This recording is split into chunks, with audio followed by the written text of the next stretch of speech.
So a lot of Boost.space modules have statuses. So statuses you can use to set stage of the life cycle of certain records. So for example, when you have order, it could be first an active order that you need to fulfill, but later at later stages you will ship it. So now it's a status of shipped order, and then later fully delivered, done, so it's archived and finalized. So there are different stages of those life cycles of individual entities, and I'll show you how to work with that inside Boost.space. So a typical module that works a lot with statuses is tasks. So inside the tasks module, you can see we have set of pre-made tasks: active, work in progress, done, and then archived for when you want to set it out of the way. It's no longer required to work with it actively inside the system.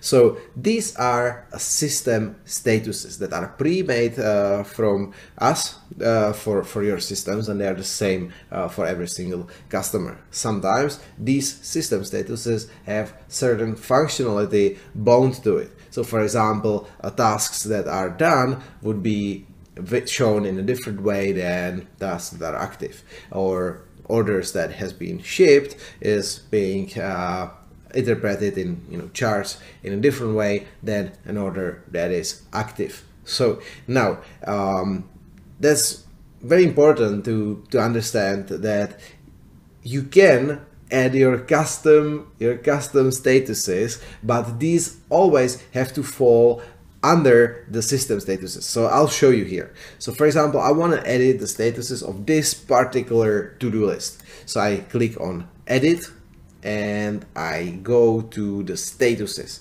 So here I see I have the system ones. I cannot really edit them, touch them, because they are tied to specific functionality, but I can add new one. So for example, when the task is active, I want to first do analysis, and I want to change the icon, so maybe this binocular, and also a color. Let's make it nice and brown. So that's the analysis, and it will fall below the system status active. So I'll show you. So now it is here. So basically it will inherit its features. So you can even create something under the task done, and then again it will inherit its functionalities. I'll just add one more, which could be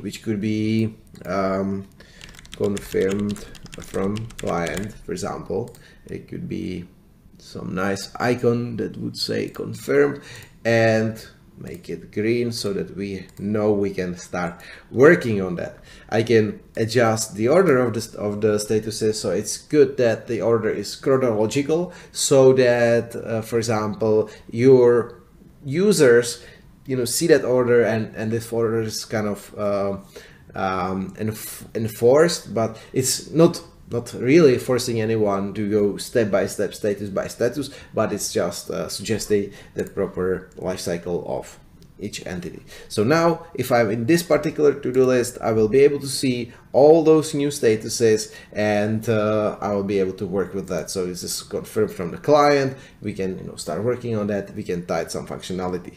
But since I have just edited the statuses for this one particular space, when I look here, and I'll just create a new task, it will not allow me to select that particular status, because the statuses are not created for this particular space. They are created for this one. So this gives you some options and some freedom on set up your custom statuses across your modules, and when you have a different set of statuses in each of the spaces, it's important to understand that the filter panel will show you the individual statuses when you are in that one space. But here it's a different story, right? It's different statuses, so it's different. And in the main view across all tasks, it will not show you the custom statuses. It will only show you the system ones, so that even this confirmed from client record or task is visible here. So this is the functionality of our statuses and system statuses. And if you can really figure out how you want your lifecycle of your processes to look like. Boost.space gives you this functionality and freedom to adjust the statuses and its flow according to your needs. It's also quite beneficial to set up follow-up automations and follow-up actions after an item got to a particular stage. So for example, when the order is shipped, send an email to the customer. When an analysis of the task has been done, send a notification to the project manager to communicate the outcome of the analysis to the client. So you can set these up in the actions and triggers inside the system, and I'll show you that in one of the follow-up videos. Thank you so much and enjoy working with statuses.